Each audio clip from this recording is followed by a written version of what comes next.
The iPhone 18 Pro Max is coming, and now we've got plenty of confirmations on its upgrades, along with some news that may upset you.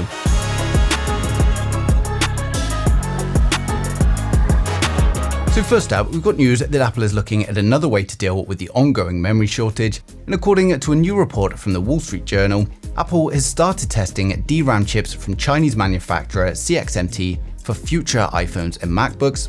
Now, Apple currently relies on companies like Samsung and Micron and more, but adding CXMT to the supply chain could give Apple another source for memory as huge demand from AI data centers continues to put pressure on global supply. Now, importantly though, this isn't expected to affect the iPhone 18 Pro models or the new iPhone 18 Ultra, as they're already way too far into development, and Apple is also going to need US government approval before it can move forward. Now, instead, if Apple does eventually use CXMT memory, it's more likely to appear in the future devices, potentially including the standard iPhone 18 launching next year.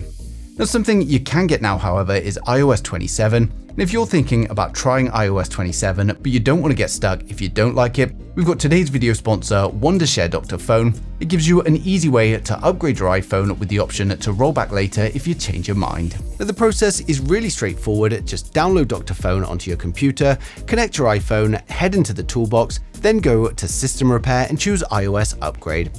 Dr. Phone is going to detect the available iOS 27 firmware, download it for you, and then install it with just a few clicks, all without losing your data. And that means that you can try out all of the latest iOS 27 features without needing a developer account or worrying about a complicated installation process. And if you decide that the beta isn't for you later on, maybe you're running into bugs, battery drain, or you simply prefer the previous version, you can just use Dr. Phone to downgrade it back to a stable version whenever you want.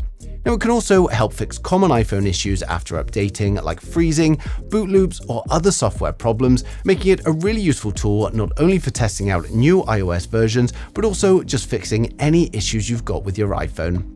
So if you want the freedom to upgrade, downgrade, or repair your iPhone whenever you need to, check out Wondershare Dr. Phone using the link down in the description below and try the system repair tool for yourself. Now back to the iPhone 18 Pro Max, and one thing that's caused plenty of confusion recently is the new hero color. Some leakers have been pointing it towards a deep red finish, while others have suggested it's going to be closer to purple, but thankfully things now seem to be settling. Now, most of the recent leaks, including some of the more reliable sources, are all now pointing towards a dark cherry as the new hero color that's going to replace the cosmic orange, and if the final color looks anything like the leaks suggest, I can see this being one of the more popular options this year. Now, we've also got even more evidence of a big battery upgrade thanks to newly leaked images of the battery itself, and this could end up being one of the most noticeable improvements on the Pro Max.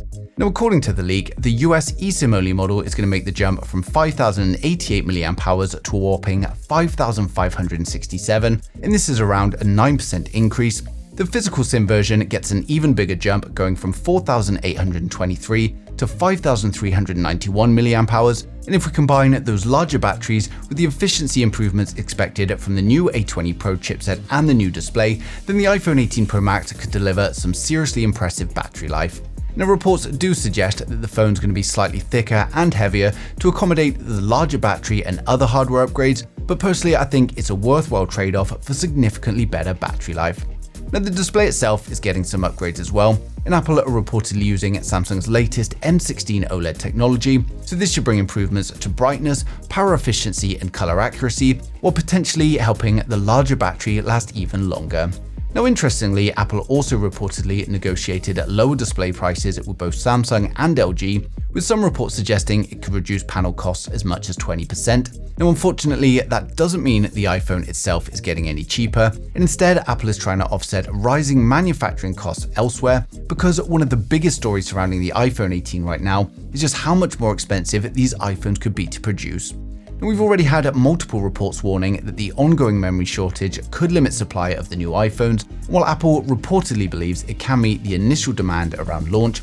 Retail inventory could become more constrained afterwards.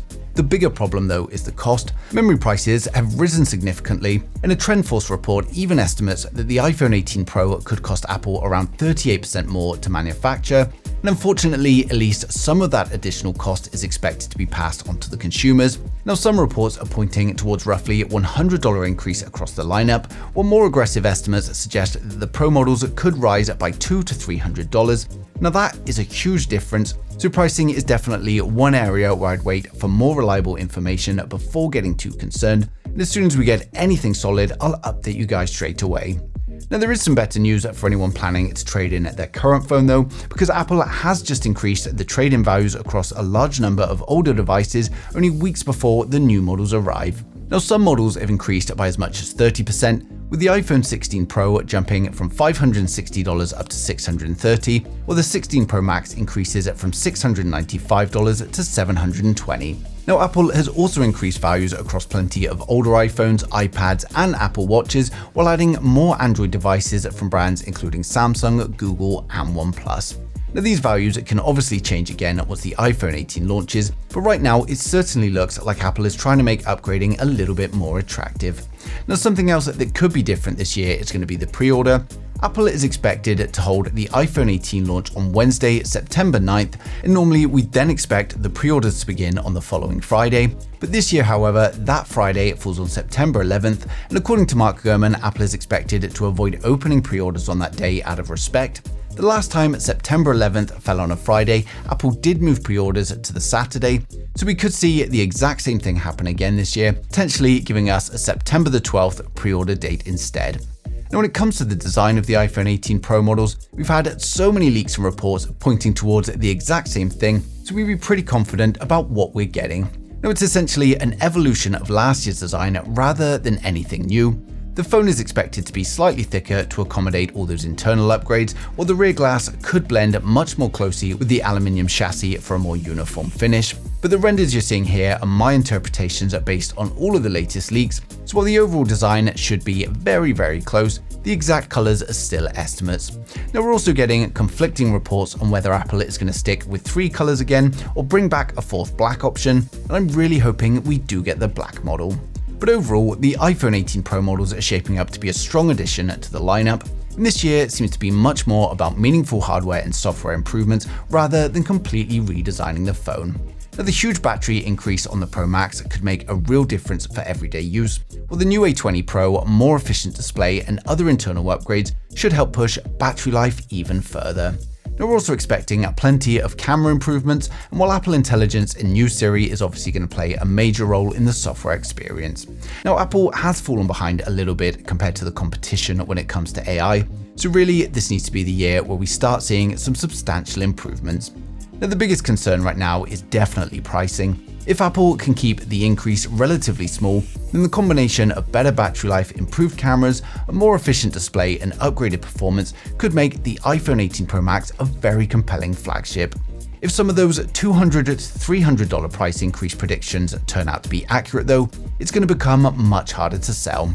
Of course, given the similarities between the iPhone 17 series, I can't imagine any 17 users rushing for an upgrade, but for anyone with an older iPhone or looking to try out their first iPhone, then it's going to be a great choice. Now, of course, we're getting very close to launch now, which means that the leaks should become even more accurate over the next few weeks, and of course, as soon as anything comes in, I'm going to be sharing it straight away, so make sure you subscribe so you don't miss a thing in the future.